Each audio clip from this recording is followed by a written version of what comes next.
Well, thank you very much for agreeing to do this, and thank you for coming online. I just thought it would be good to some of my clients and see how the pandemic has affected their wedding. Obviously, it's affected a lot of people, but just to get your own opinion and ask you some questions and see how you're doing since the pandemic and what plans you've got. So yeah, let's get started. I think the first question I have is, did you have a wedding insurance? That question. No, you didn't. I'm guessing you wanted to have a sheep. Do you know what? I didn't, you know. No, you didn't at all. Yeah? When this whole pandemic was about to hit England, we considered it because my sister said, Dwayne, Italy is now in lockdown, you should really consider wedding insurance. And by that time I was like, I don't think we're gonna need it. And then literally a week after, when I was like, yes, we need wedding insurance, we looked online, looked at all these comparison sites, and all the wedding insurance It's shut down, yeah. essentially. Yeah. So we're a week out, unfortunately. That's Yeah. no problem. I don't think the wedding insurance would have helped by that time anyway. I don't think we would have been covered. They didn't cover pandemic, so. That's the thing, yeah. I mean, not many insurances covered pandemic. I mean, as a wedding planner myself, having a business insurance, when you look into it, it doesn't say pandemic. It doesn't say anything about COVID-19. I mean, there is act of God, but this is completely, it's everywhere. So yeah, it's totally different. But yeah, that's no problem at all. And I know that, and I feel sorry for people who are still planning their weddings for next year and the year above, because they can't get it as of yet. Everywhere is shut down, and the thing is, none of them is even given any information as to when they will open up their wedding insurance again. But all the best. Whilst changing your date and everything, did you lose any money? Didn't, you know.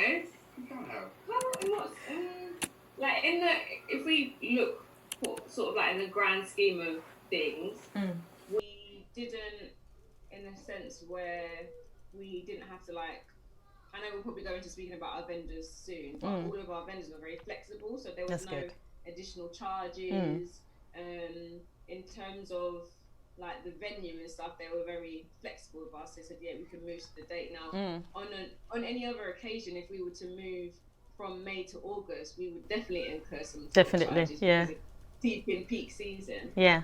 But other than that, we didn't really. Apart from apart from the honeymoon, don't you can speak on that because I'm blind to it. there have been some things I've kept from Sumi just to keep her sane. Oh. And the honeymoon was one of it. So I mean, the honeymoon was probably the only thing that we incurred additional charges. I think that was just because it was out of our hands essentially. Hotels where we're going have increased their costs to charge back what they've missed out on.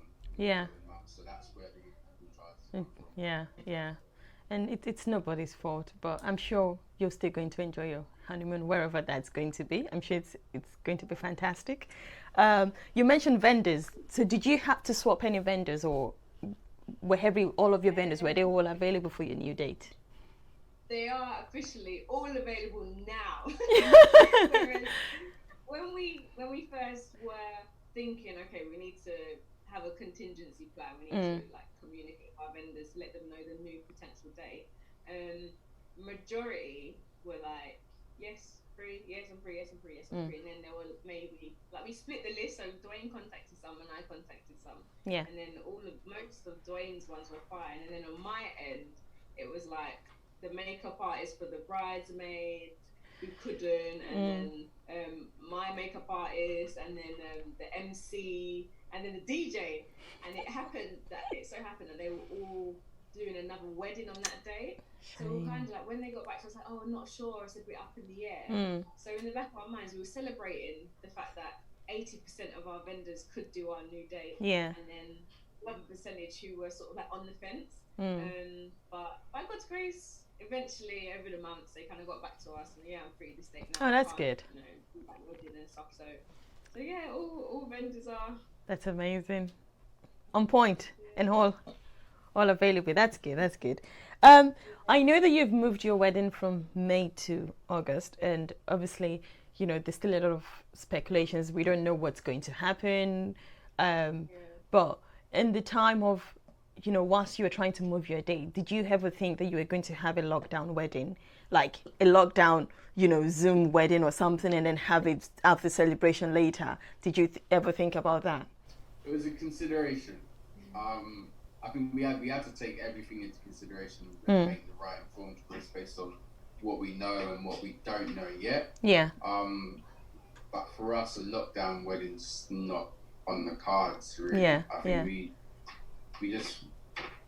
we planned for this so hard, and we put a lot of effort into this. I know. Yeah. So to compromise it to that extent and take out so many of our plans that we've made, it's not what we want.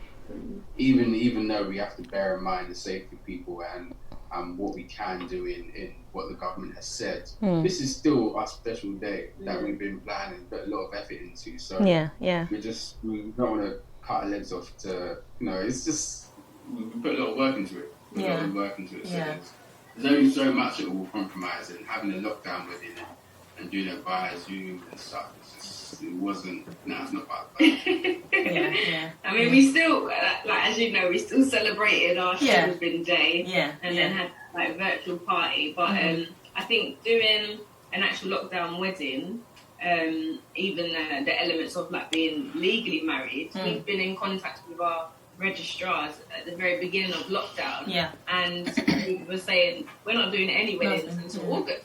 Yeah. So we would have been able to be legally married anyway. Yeah. That's the thing. That's what I don't get, because on social media you see a lot of people saying, "Oh, for those that are waiting to get married, good luck. I got married." There's a lot of shame calling.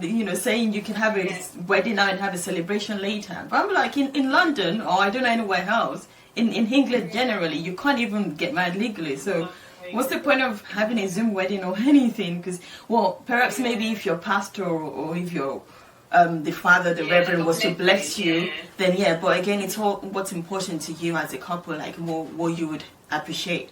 And like Dwayne said, I know that you've put so much effort in this, like you're so organized, like you've planned everything. So I know how much effort you've put into it. So definitely I agree that it's just too much to just say yes, you're going to do this and have a celebration later. But yes, when everything was going on, did you both have the same views, or did you have different views on changing dates, on waiting and all of that?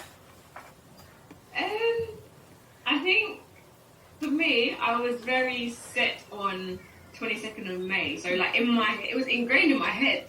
So whenever we were at church or work, when you get married, 22nd of May, it was just ingrained. So then Doreen was the one who actually had to sit me down and say, we may need to look at another date. And I think maybe it's a female thing, but I just couldn't even comprehend another date. Like, that doesn't make sense to me. Doreen started to look at alternative dates, and every time we said a date, it just didn't sit right with me. I was like, oh. And because we've ordered things with the date on it as well, we was like, okay, maybe let's go for another 22nd date, so then we can cut this thing and it's still 22nd. But then the venue wasn't free on the 22nd, so we were like, we didn't have difference in opinions, but my mindset was, oh my gosh, the date. And I remember you calling me as well, and I was saying, it's just a date. You can still celebrate that date, with something else, and just think about the safety of your guests and think about your safety, your happiness, whatever it is that you find peace in is what you should do. So yes, I'm glad you were able to come to a conclusion. Dwayne, I'm going to ask you this, because most times in weddings, it's usually, the focus is usually on the bride. It's almost as if it's only the bride. But I like that both of you have planned this together, you've worked together, every decision has been made by you both. So that's really good. But you as a groom, what was running through your head? Like, what were you thinking about? I know for women, we're so emotional, we put emotions into everything, But for you... I mean, I'm project manager. I project manage for a living, and I was just thinking, okay, what are the options here? What are the different things that we need to take into consideration, and then what we need to do in order to get what we really wanted and what we planned for? And I think I was very easy in a way to let go of the 20 seconds when we knew that it just wasn't a possibility, because I was like, emotions aside, we can't do this. It's not happening anymore, unfortunately. Yeah. My thoughts on our new wedding date slightly different, because I'm just like, this is our date. We're going for it now. But beforehand, I was like, we'll find another date. We'll make it happen. We'll find the right way to make it happen. I felt that it was my only kind of moment was when Boris officially said that we're in lockdown and weddings can't happen. I was like, that hurt momentarily. Just trying. And I think me and Sydney, we've been more aligned than we ever had done with anything to do with the wedding. But that brings me to the next question, which I was going to say that, have you learned anything about yourselves, because of this experience? Like, what have you learned? What new thing have you learned about each other?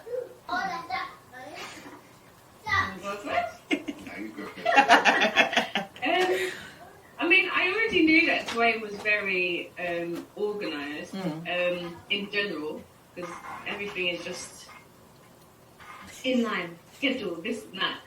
But I think in the process of planning the wedding and having to replan a wedding whilst in lockdown, I feel like we became a lot closer, because we already had a shared goal, but now it was like we also had like shared sorrow at the same time. We were both sad about the changes, and we're thinking about our family, so we're both in that sorrow, kind of journeyed through that, and learned how to support each other on our low days. I found that was really special. So there was days where I was feeling like really emotional about it, didn't want to talk about the wedding, and Dwayne was there like picking me up and like, come on, let's keep going. And then there were days where he was like that, so I had to be that support network. So I just think that in this, definitely learned how the correct way to support one another through sorrow and joy, and I think that's what I've learned. That's good. I probably say the same thing though.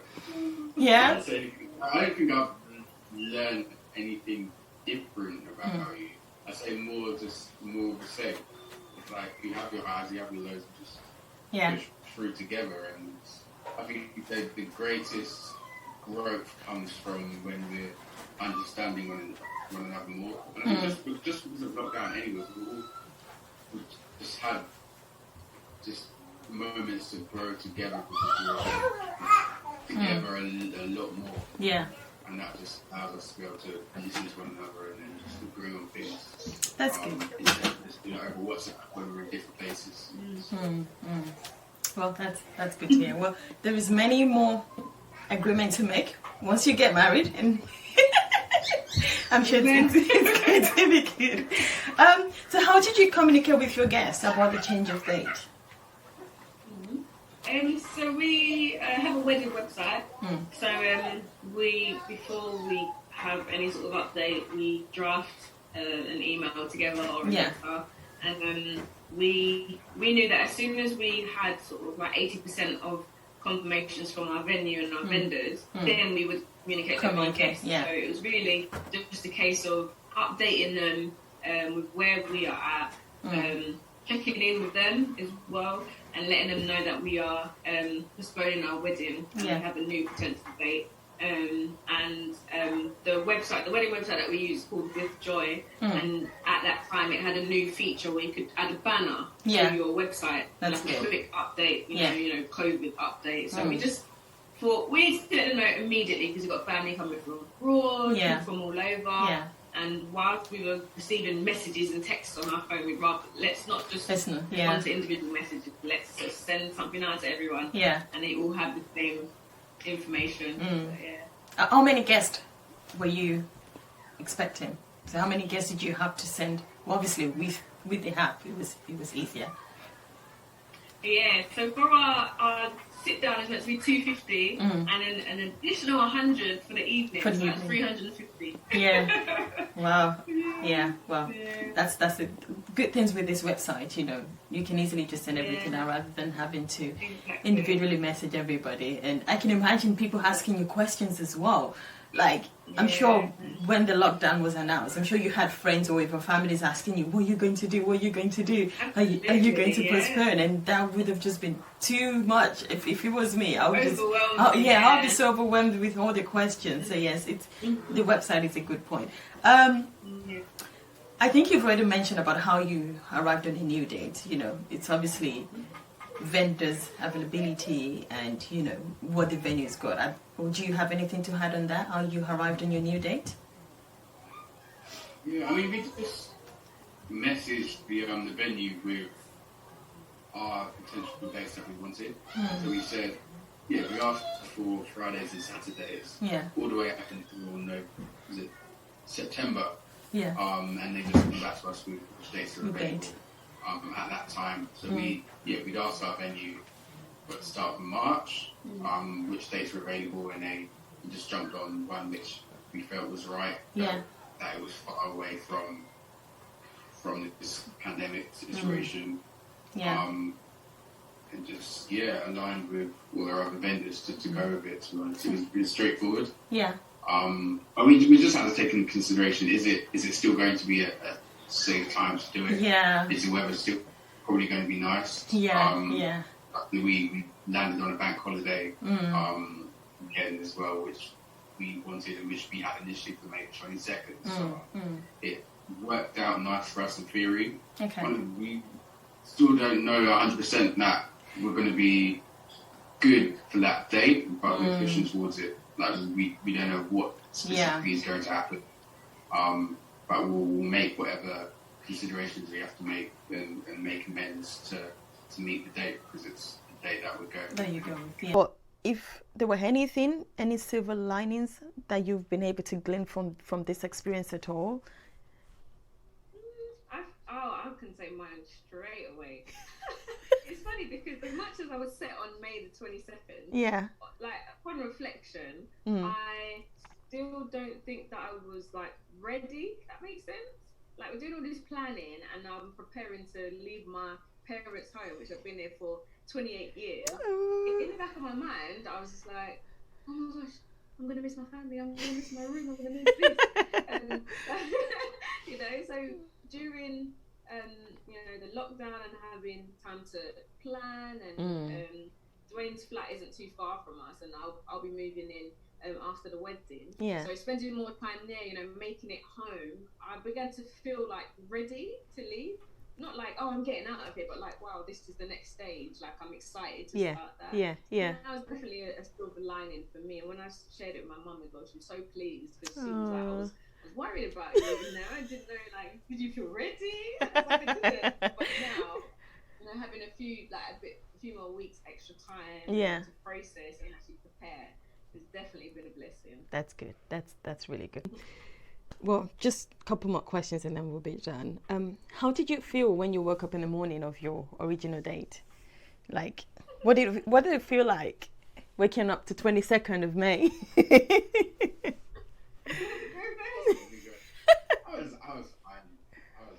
I'd already... Are you sure? Yeah. That's why I damaged the invitation for this one. Making sure Susie was okay. I was fine. He was fine, which was good, but I was not fine.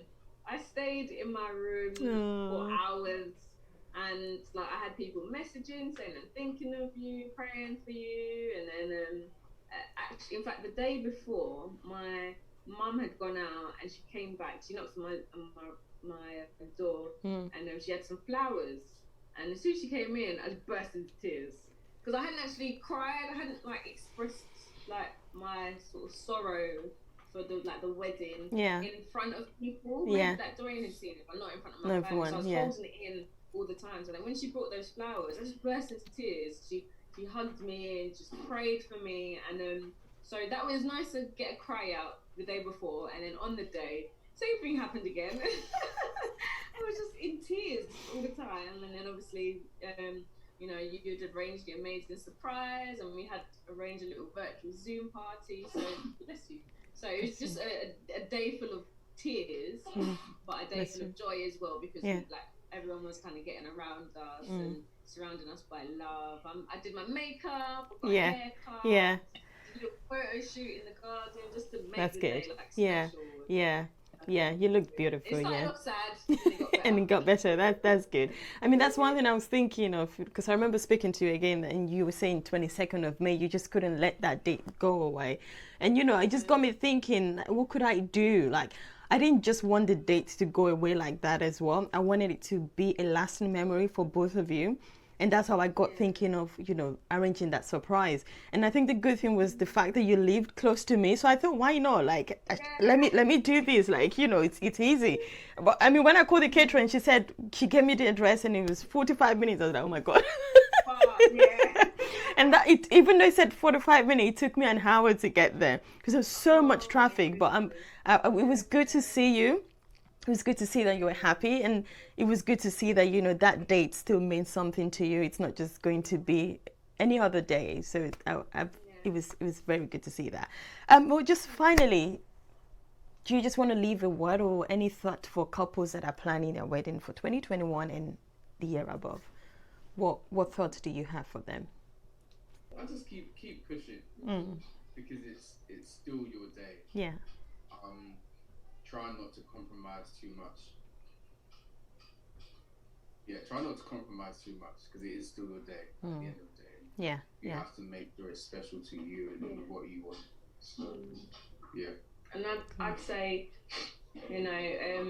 whether you believe in God or not, like we were standing on the scripture, Romans 8:28, which says that the Lord works out all things for the good of those who love Him, and I believe that for any couple who are set to be married, and whether it's in God's will or not, that they will get there in whatever timing. It might not be our timing, but if you are for each other and you support one another, and you're meant to be married, that you will get there. Yeah. But that's all the questions I have. Thank you very much again. Do you have any questions for me? I mean, we don't have any questions because you always answer us straight away. All the best. Thank you very much. Thank Take you. care. Bye.